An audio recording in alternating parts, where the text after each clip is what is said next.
This object is the corroded remains of an amazing device, a masterpiece of ancient engineering. It's called the Antikythera Mechanism and is more than 2,000 years old. Ever since its discovery in the waters amidst the ruins of an ancient shipwreck near the Greek island of Antikythera, scholars have puzzled over what it could be. There has been much speculation about its purpose, its age, its provenance, its inventor, but after a century of research, we know a lot more about it. Originally encased in a wooden box about a foot tall, its current home is the National Archaeological Museum of Athens, where it can be found along with other artifacts recovered from the ship. The largest fragment is 5.1 inches, 13 centimeters, in diameter. You'll sometimes hear it referred to as a computer that can predict the future. That's true, though the words have misled people. It was an analog computer, in much the same way as an abacus or mechanical analog clock is, and its predictive power wasn't prophetic. If you could construct one, it wouldn't tell you the winning lottery numbers or when the end of the world is coming. But what could it do?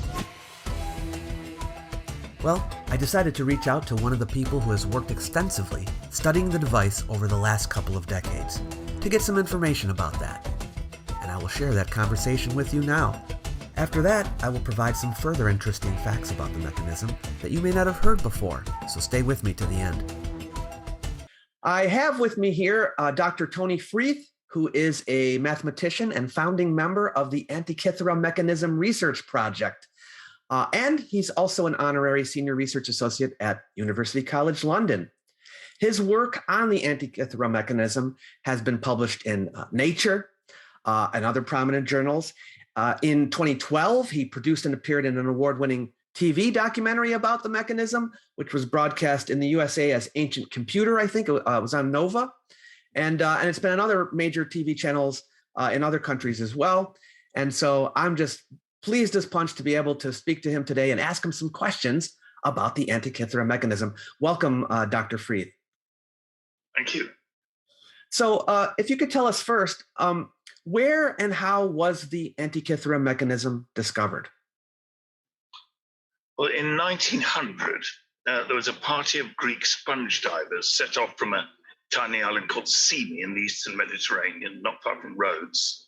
And they traveled west across the Mediterranean, actually on the way to North Africa, because most of the sponges by this time had been fished out in the Mediterranean. And they encountered a severe storm when they reached a small island called Antikythera, which is between Crete and mainland Greece. And so they sheltered from the storm. And when the storm subsided, the captain decided, we might as well see if there's any sponges in the local waters. And he sent the youngest diver down, a man called Elias Stadiatis. And Stadiatis went down. And he came up after just a few minutes. And apparently he was shaking in fear. He said he'd seen a heap of dead, naked people underwater. So the captain donned the diving suit. They were wearing these canvas suits with big brass helmets, you can imagine in the 1900. And the captain went down and he found that the dead naked people were marble sculptures scattered on the seafloor, along with a whole load of other artifacts. And he picked up a bronze arm and he came up with this bronze arm. And the story goes, they debated whether to stay and maybe plunder the wreck, but they decided to go on with their sponge diving expedition, and they went back to Symi. And by some way, I'm not sure, the Greek authorities learnt of this discovery, and they then mounted the first ever underwater archaeology in history. And they used the same sponge divers to explore the wreck. Very hazardous thing in those days, it was done in these very early diving suits with pumped air. They didn't big brass helmets and canvas suits, and they didn't understand the bends. In fact, one diver died and two were permanently disabled by the bends during the dive, which started.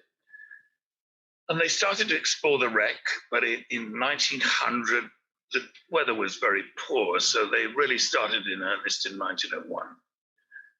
And they discovered basically an ancient treasure ship full of artifacts.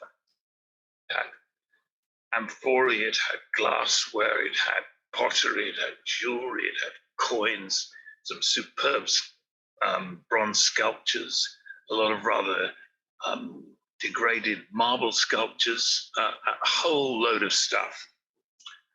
And I think one of your questions was, how do we know the time period? Yeah. What time period did the ship sink?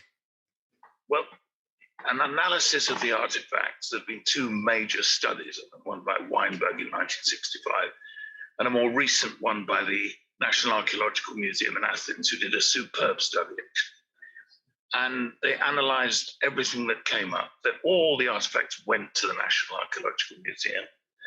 And basically, if you look at the dates of the artifacts, the earliest are about 4th century BC, a superb bronze sculpture called the Antikythera Youth, dates from 4th century BC, and another superb sculpture called the Antikythera Philosopher, dates from 3rd century BC.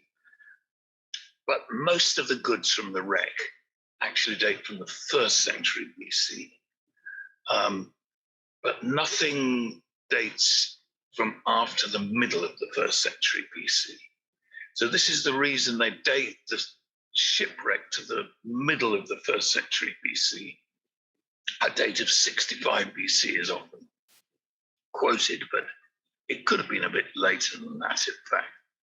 But it's just simply that they didn't find anything on the wreck that was later than the middle of the 1st century BC. So this would have been right around the time of like Julius Caesar or something like that. Well, a little bit before. Yes.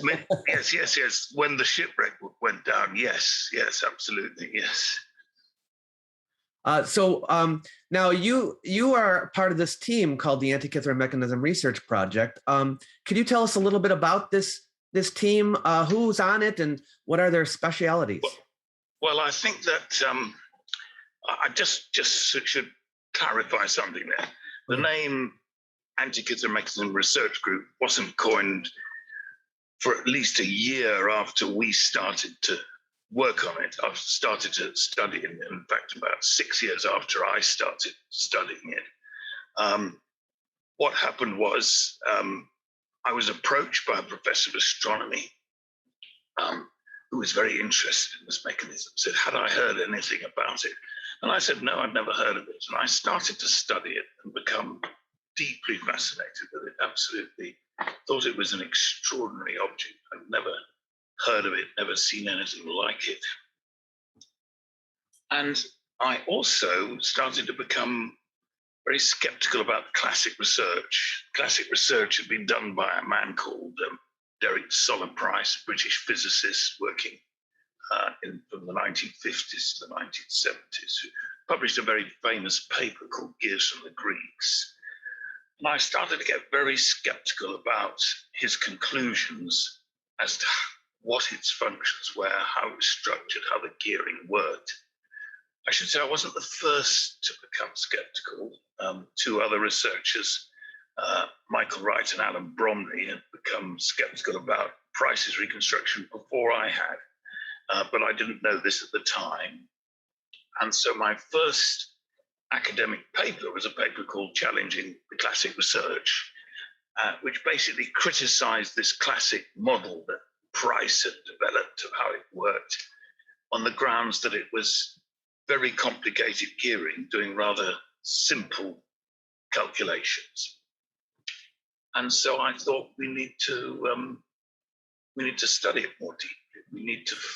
So you felt that Price had too simplistic of a view of the mechanism, is that right to say? Well, I think that Price's model, it violated a principle in science, which is sometimes called Occam's razor, or sometimes called the KISS principle. Keep it simple, stupid is the KISS principle, and which is that you shouldn't make things more complicated than they need to be. And the outputs of prices thing could very obviously have been done in a simpler way. So that immediately made you think, why did they make this model so complicated if that's all the outputs were? Going into this, did you have some ideas, some hypotheses about what you thought the purpose was that you were trying to test, or were you going in completely with a blank slate, open to anything? When I started on the mechanism in about the year 2000, there'd already been nearly 100 years research on it. And I didn't disagree with all this research. One of the conclusions, which was particularly initiated by a German philologist called Albert Rehm, one of the conclusions was that it was an astronomical calculating machine that calculated the positions of the astronomical bodies. So I agreed with that basic premise. So I didn't sort of upset everything. I came along with the idea, which seemed to fit what was there, that it was a calculating machine, an astronomical calculating machine. What I didn't agree with was any of the models that existed at the time of how it actually worked and what it did and what the dials on it were. Mm-hmm. These I thought were considerably wrong. And so this is why I had the idea of gathering new data on the mechanism, so you can get new information about it. So I started to look around for new ways of studying the mechanism. And I found an article in a science magazine, firstly an article about surface imaging technique invented by someone called Tom Maltzbender at Hewlett-Packard in California. And he developed an absolutely brilliant technique for enhancing surface details. And there's inscriptions on the surfaces of the object. So the scanning technique, is that kind of like an X-ray? Well, as I said, there were two techniques. One was this surface imaging technique from Tom Maltzbender at Hewlett-Packard. The second technique was an X-ray technique. The mechanism had been X-rayed before by Derek Basola Price and a Greek radiologist called Charalambos Karakalos. These were high-quality 2D X-rays. But the problem with 2D X-rays is that everything is confused, put into one plane, really. You can't see the 3D disposition of everything. And by the time I started, there were more sophisticated techniques of X-ray, which would do 3D X-rays. The sort of X-ray that if you went to a hospital and you had a so-called X-ray CT scan, that's computed tomography scan, you'd have in hospital to show the 3D disposition of your internal organs. And I thought it would be a good idea to use the same technique, but much higher X-ray energies. So we got much higher resolution than you'd get from a hospital scan. If you try to put a human into this machine, they would die immediately because the X-ray dosage is so much higher. So we're looking at resolutions of 1/10 of a millimeter, so very high resolution compared with an X-ray hospital scan. Now, I should say that after the Antikythera Mechanism was discovered, it wasn't considered to be anything important at all. It was just a lump, probably looked a bit green, so they thought there might be some bronze inside. It was taken to the National Archaeological Museum in Athens, like all the other stuff, and left in a heap of stuff to be examined later. And it sat there for several months.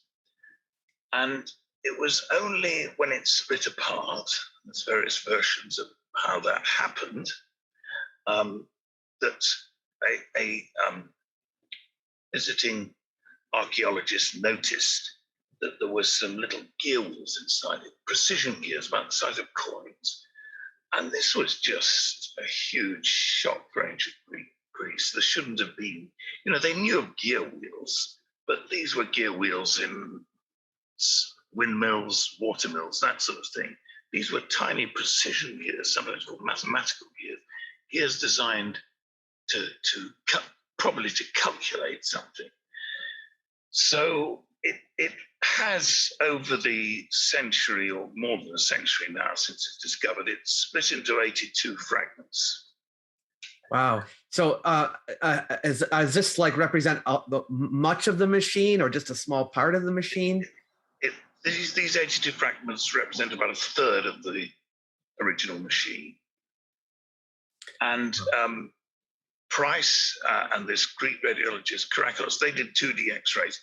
And inside these fragments, well, in the main fragment called fragment A, they found 27 gears and 1 gear in each of B, C, and D, fragments B, C, and D. So they found 30 gears. To their astonishment, with 30 gears in this thing.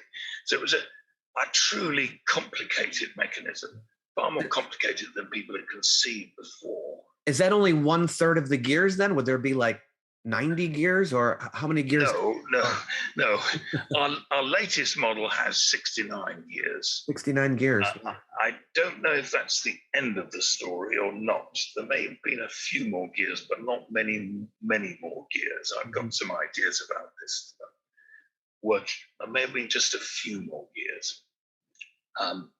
Maybe 73 gears or something like this. But yeah, I have to say that we got the existing gears, and we infer that some other gears must have existed in order to make it work. Mm-hmm. There are missing links in some of the gear trains. What are the gears made out of? The gears are made out of bronze. Mm-hmm. And were they like made from molds, or were they pounded out? Do you know?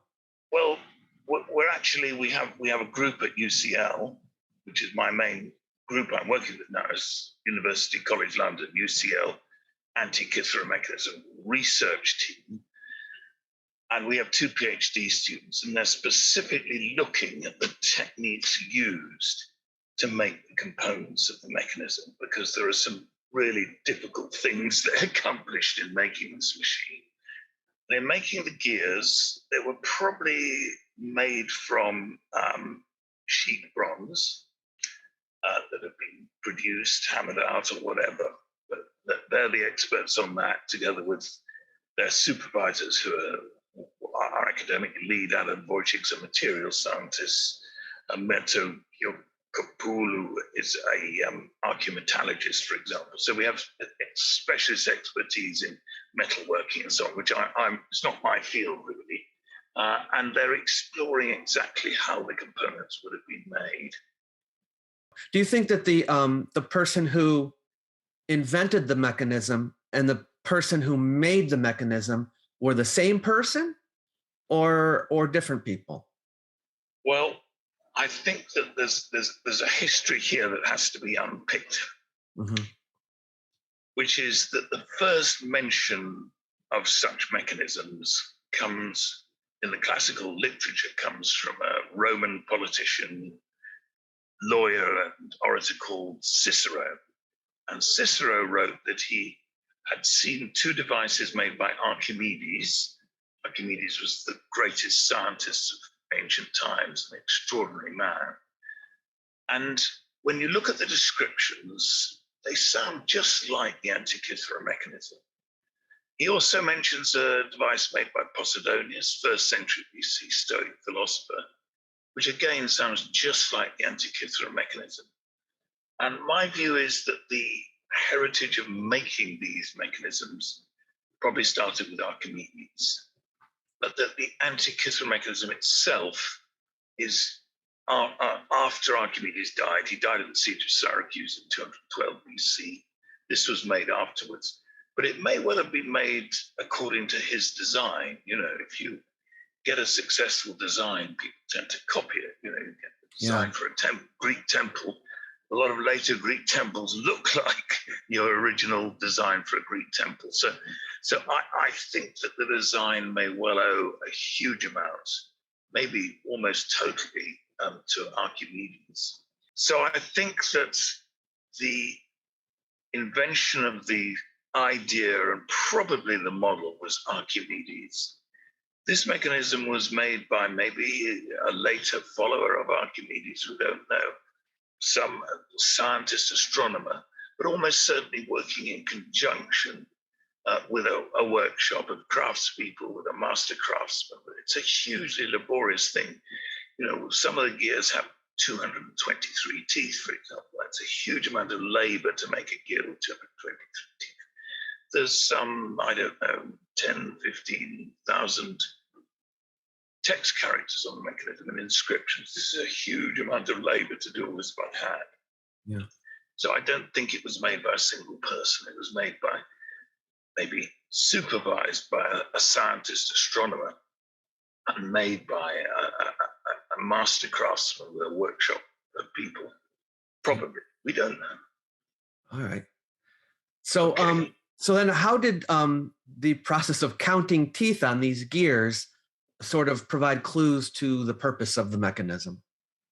Well, it is a calculating machine, and it works because if you look at the astronomical bodies, they go through various cycles. We know the moon goes through its phase cycle, for example. It also goes around the zodiac of stars once in 27.3 days. All the astronomical bodies have cycles, different cycles. So this is why you can make a mechanism with toothed gears that replicate these cycles.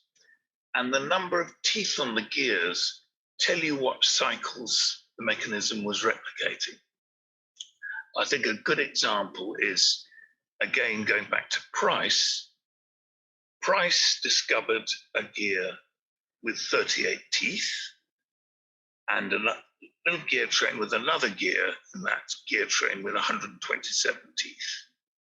Why those numbers? They're not obvious numbers you think of, but they relate to a very famous cycle of the moon called the 19-year cycle of the moon.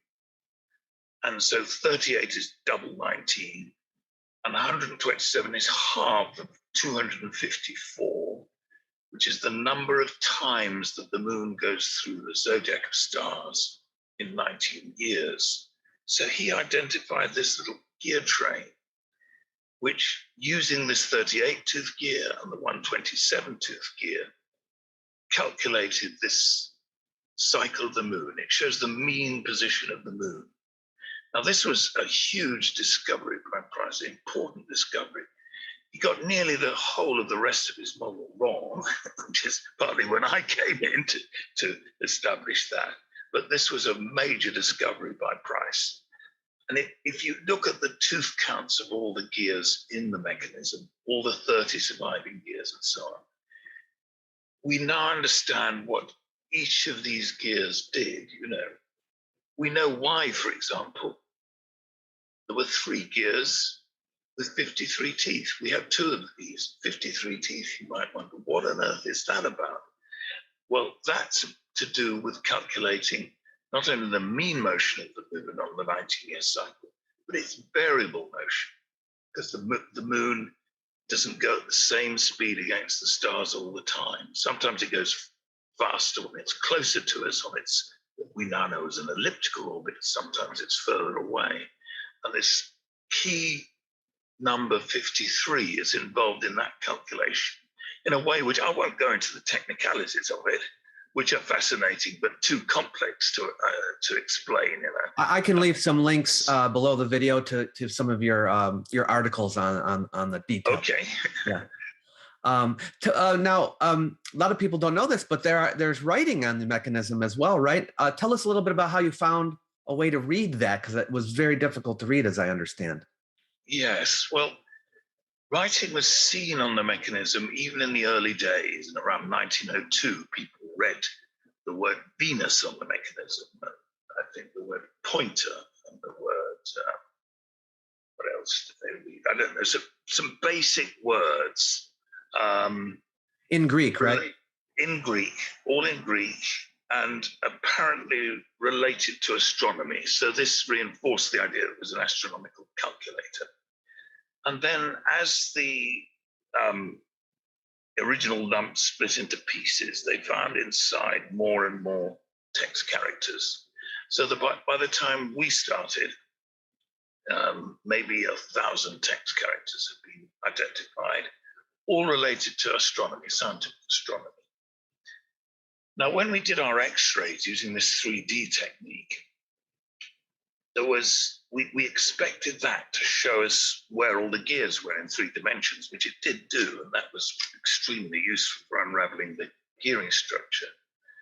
But the X-rays also gave us a very unexpected revelation, which is that you could see thousands of new text characters buried inside the fragments. Because with this X-ray technique, you can take a single slice of a fragment. We saw these ghostly letters inside. So often to read an inscription, you have to take many parallel slices down through because nothing is flat or anything.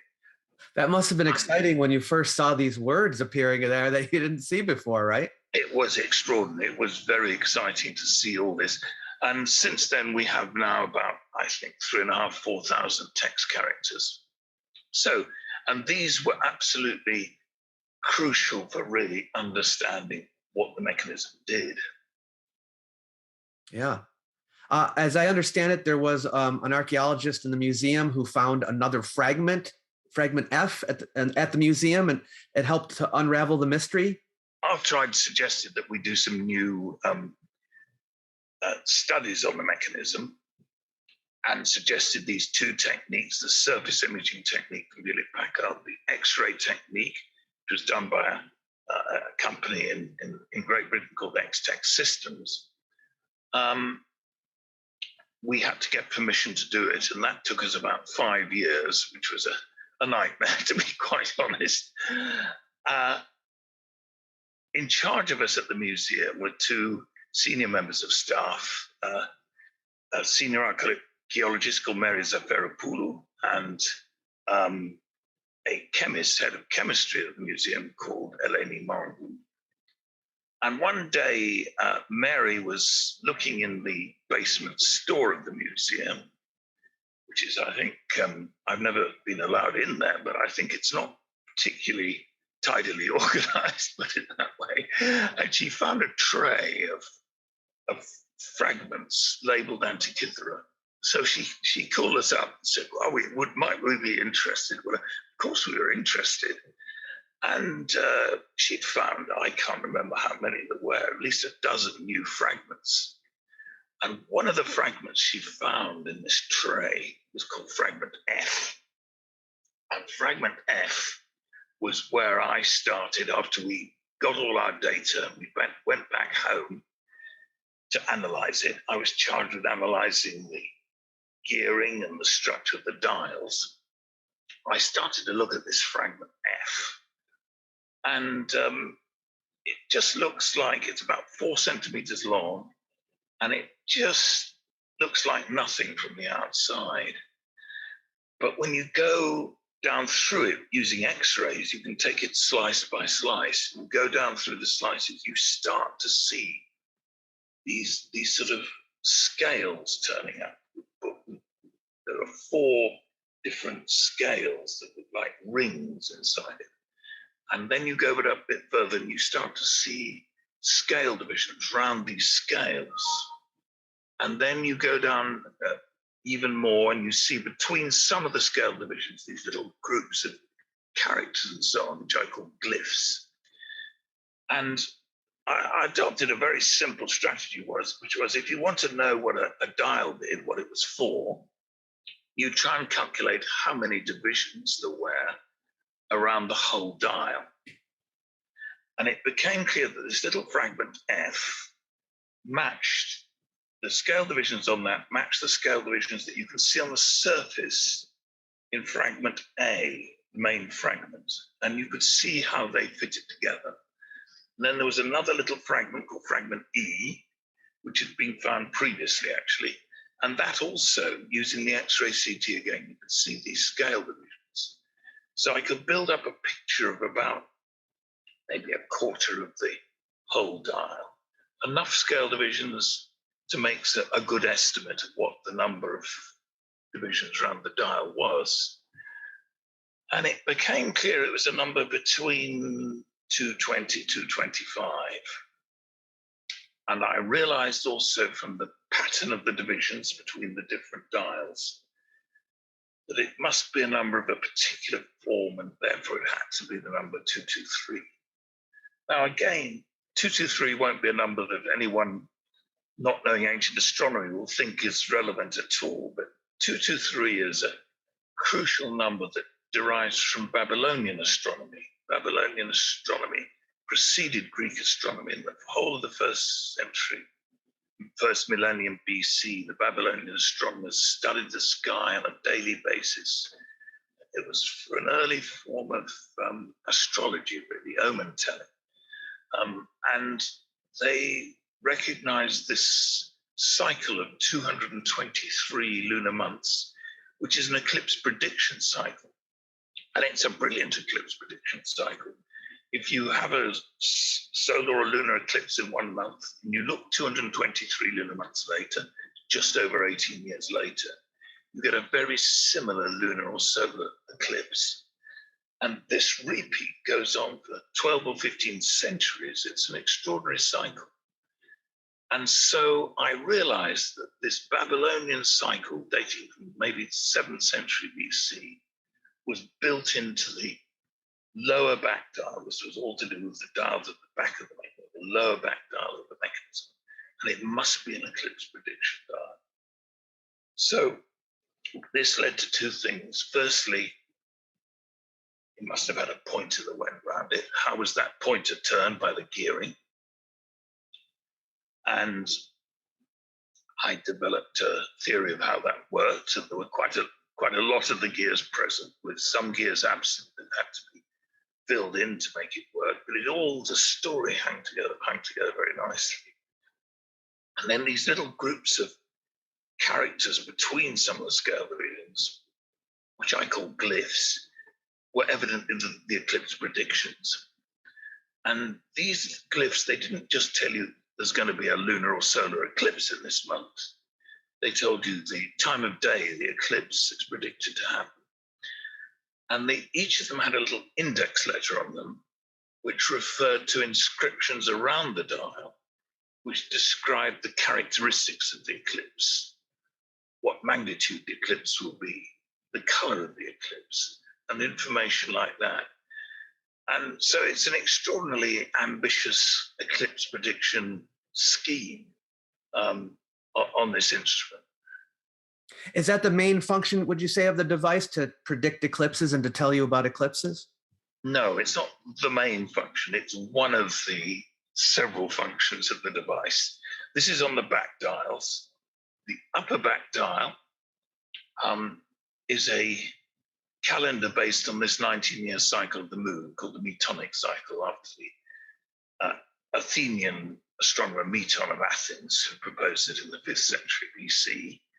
And this was first proposed actually by Derek Solar Price, but it was Michael Wright, who's another of the great pioneers of Antikythera research, who positively identified this upper back dial as a 19-year calendar with 235 lunar months around a 5-turn spiral. And that's been a source of a huge amount of information about the mechanism, because the month names are inscribed in the cells between the divisions around the dial, between these 235 divisions. And an analysis of those, to cut a long story short, shows that they were Corinthian months. It was created for a Corinthian culture. So I was going to ask you, like this is you're basically locating where it was invented, right? It was one of the aspects of it. So and that was, say, not necessarily where it was invented, but where it was made for. Oh, where it was made for, because that's their calendar, the Corinthian calendar. Well, the Corinthian calendar, you see, Corinthian calendar was obviously, Greek calendars varied all over the ancient Greek Empire. And the Corinthian calendar was obviously current in Corinth, but it was also used in Corinth's colonies. One of these was Syracuse in Sicily. One of these was Sicily. and that's where in Syracuse Archimedes lived and worked. So we got all very excited that this is a link to Archimedes, but subsequent work suggests that this is not the current calendar of Syracuse. It's the calendar of northwestern Greece, a region called Epirus in northwestern Greece. Oh, yeah. Mm-hmm. And so that suggested that the mechanism was made to be used in Epirus. Very, very surprising thing. Very and another thing that supported this was that the Antikythera mechanism, again, at the back of the mechanism, has this little dial that shows the cycle of Panhellenic games, the games that occurred throughout Greece. And like the Olympics. Four major crown games, one of which, the most prominent of which, is the Olympic Games. And they're all marked around this dial. But there were two minor games also on the dial. One was the Na, and the Naian Games were held at Dodona in this same region, Epirus region of northwestern Greece. But it's also got another name, which is the Alliaea. The Alliaea were games that were held in Rhodes, completely on the other side of the Greek Empire. And we don't really know how to resolve this, whether the designer came from Rhodes and ran in the games in the Alliaean games in Rhodes in his youth and then went to Epirus, or whether it was made in Rhodes for a client in Epirus. We really don't know how to resolve that completely. So we don't know for certain where it was made, but we think it's pretty clear that it was made for this region of Epirus in northwestern Greece. I see. So would you say then that the device is mainly a timekeeping device? Is that what it's for? It's like a clock or a calendar? No, it's an astronomical calculating machine, which means it has calendars on it so that you can set a date, and then it has outputs which show you elements of astronomy. I've described the back dials, but the most prominent thing are the front dials. And this is what the team that I've been working with, the UCL Antikythera research team, has been working on in recent years. And the front of the mechanism shows the positions of the sun, the moon, all the 5 planets they knew of in the ancient world. And it shows the phase of the moon. It may have well shown also the so-called nodes of the moon, which is doing the eclipse prediction. So it had calendars which you set for some future date, and then it had outputs which give you all these astronomical outputs which show you the positions of the astronomical bodies and other aspects of the phase of the moon. Well, who would find use for this in that society? I think that's a good question. I'm not really a social historian. So I'm not. Like, I'm just wondering, would it be for like navigating on a ship? Would it be for a scientist who's studying the stars, or an astronomer? I was curious, like, who would want this? In the early days of research, because it was found on a ship, there was a strong school of thought that it was a navigation device. And this still persists. But I have never found any explanation of it which convinces me that it could have been used for navigation. I don't think it could. I think it was found on the ship because it was a precious device being taken with all this other precious treasure round from Eastern Mediterranean, probably round to Rome, to decorate the villas of the rich or whatever. Because by the time the ship sank, the Roman Empire was dominant. And there was a huge taste for ancient Greek artifacts, art, sculptures, everything. And this would have just been one of those objects that was taken on the ship for that reason. So I don't think it's a navigation device.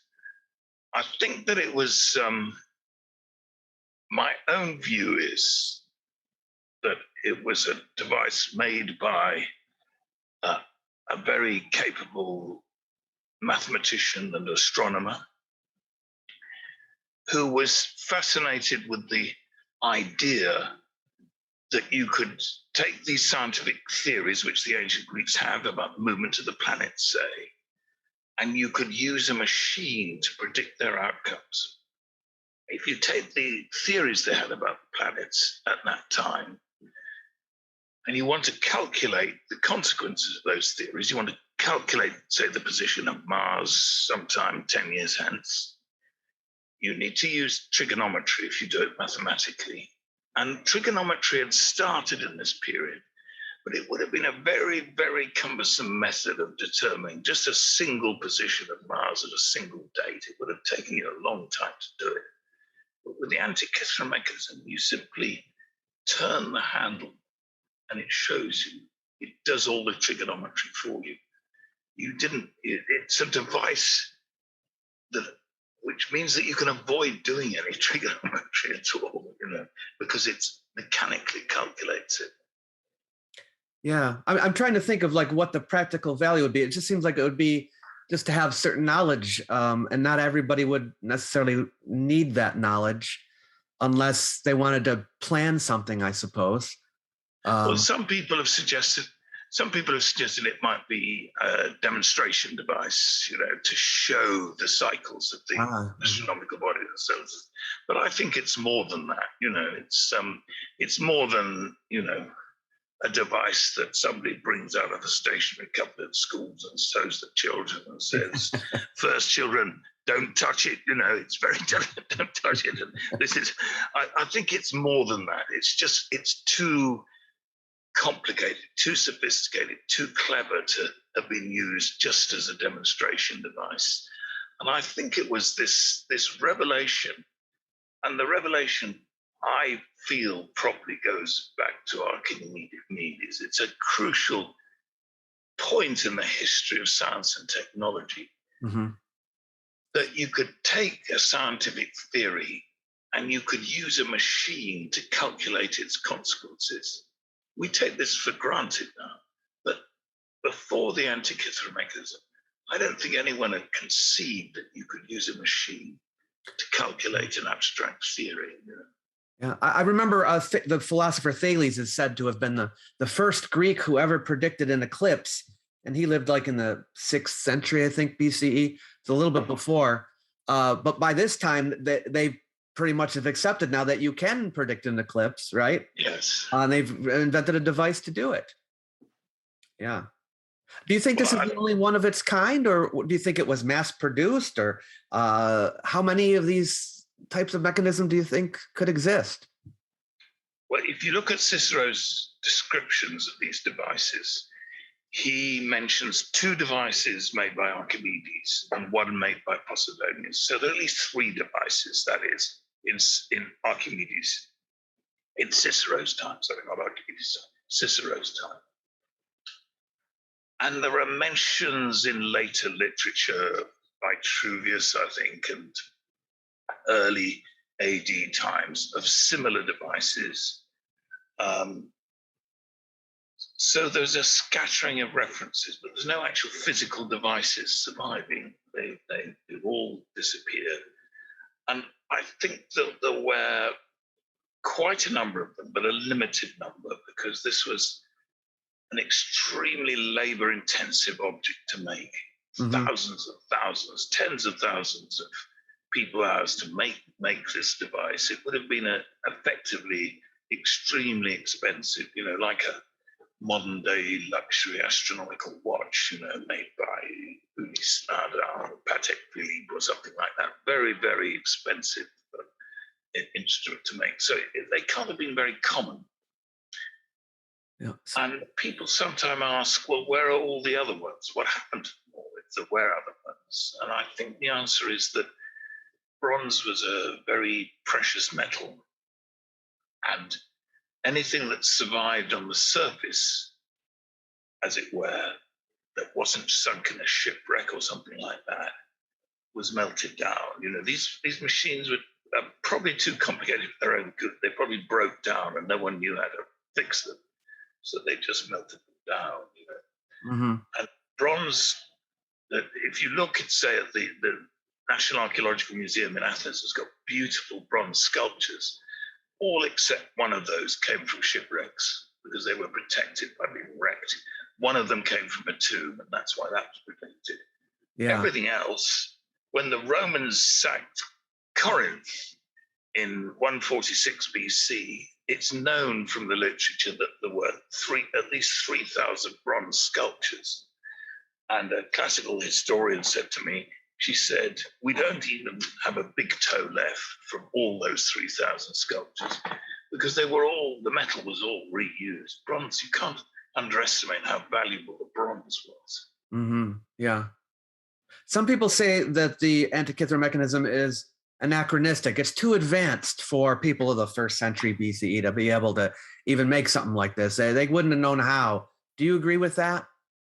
Well, I think it's a very understandable opinion because its discovery and the discovery of how complex it was really a huge shock. It should not have been there in ancient Greece. There was nothing to prepare people for believing that this device should exist in ancient Greece.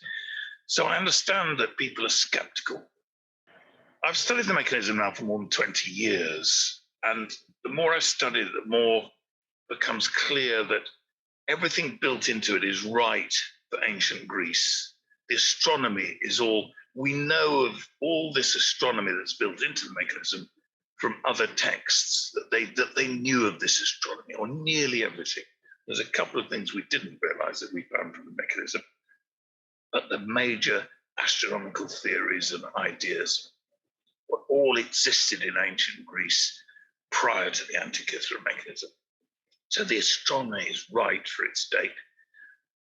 Also, the inscriptions are other crucial evidence because I'm not an epigrapher, but I understand from epigraphers that the style and the language of the inscriptions, all in Greek, standard Greek, are right for a period between late 3rd century BC and early 1st century BC, that sort of range of dates.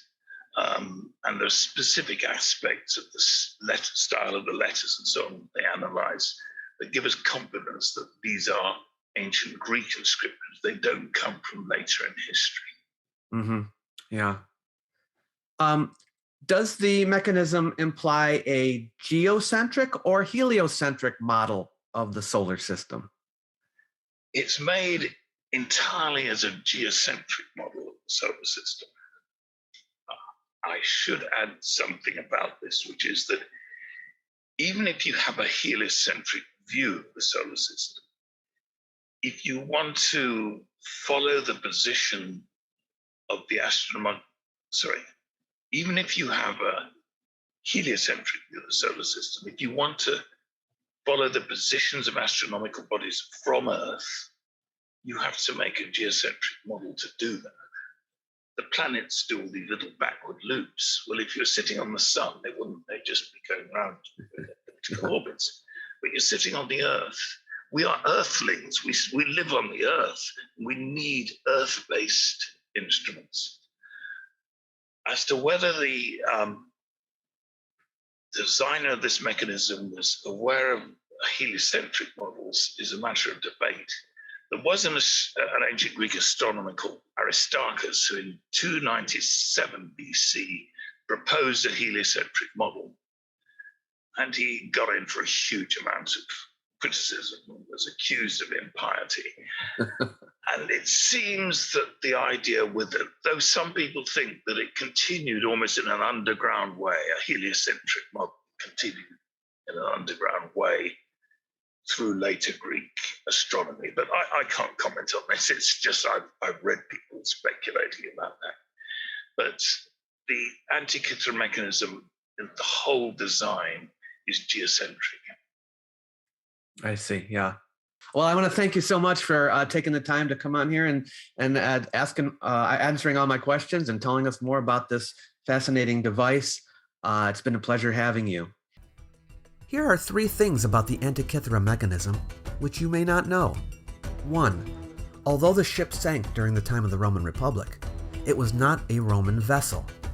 Chemical analysis of lead on the ship's equipment traces it back to northern Greece. and personal possessions on board had Greek names etched on them.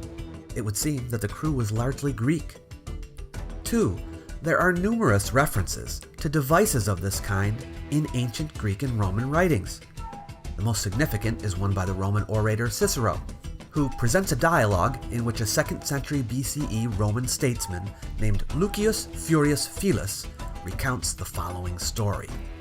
I remember how Caius Sulpicius Gallus, a very learned man as you know, when this same phenomenon was stated to have been seen, being by chance in the house of Marcus Marcellus, who had been in the consulate with him, ordered a sphere to be placed before him, which the ancestor of Marcus Marcellus had taken from the conquered Syracusans, and brought out of their wealthy and embellished city, the only thing he had possessed himself of among so great a spoil. I had heard a great deal of this sphere, on account of the fame of Archimedes, but did not admire the construction of it so much. For another, which Archimedes also had made, and which the same Marcellus had placed in the Temple of Virtue, was more elegant and remarkable in the general opinion. But what appeared very admirable in this invention of Archimedes was that he had discovered a method of producing the unequal and various courses with their dissimilar velocities by one revolution. When Gallus put this sphere in motion, the moon was made to succeed the sun by as many revolutions of the brass circle as it actually took days to do in the heavens, from which the same setting of the sun was produced on the sphere as in the heavens, and the moon fell on the very point where it met the shadow of the earth when the sun from the region. Besides Cicero, the Greek mathematician Pappos of Alexandria, the Roman writers Lactantius and Claudian, and the Greek Neoplatonist writer Proclus the Successor also specifically mention Archimedes having constructed devices of this kind. Pappos says that Archimedes even wrote a book about how they worked and how to make them. These are not obscure passages that have been discovered only recently. Ancient historians have known about them for a while, and thus were aware that such devices existed even before the Antikythera Mechanism was found. 3. There are countless other rare and extremely valuable artifacts that have been preserved in the Antikythera shipwreck. For example, Greek bronze sculptures are very rare because the ones that survived on land were commonly melted down and used for something else. Shipwrecks are where we get almost all of our examples. Some beautiful ones have been found in the Antikythera wreck. And so we can see that the reason why the Antikythera Mechanism is so significant is not because it is an out-of-place artifact, a device like no other in the context of ancient Greek and Roman history. No, what makes it significant is that it is the only one of its kind that is known to have survived until today. And that reason is sufficient to make us marvel and appreciate even more the science and technological knowledge of the ancient Greeks and Romans. If you like this series and want me to make more artifact videos, please hit the thumbs up button. Until we meet again. You might like my little e-booklet, Why Ancient History Matters. It's designed to persuade people that the subject is important, even in the modern world. You might also wish to use it to help spread the word. So feel free to share it with someone you know. It's free for anyone who wants it. I've left a link in the description box below the video for you to grab a copy. Catch you later.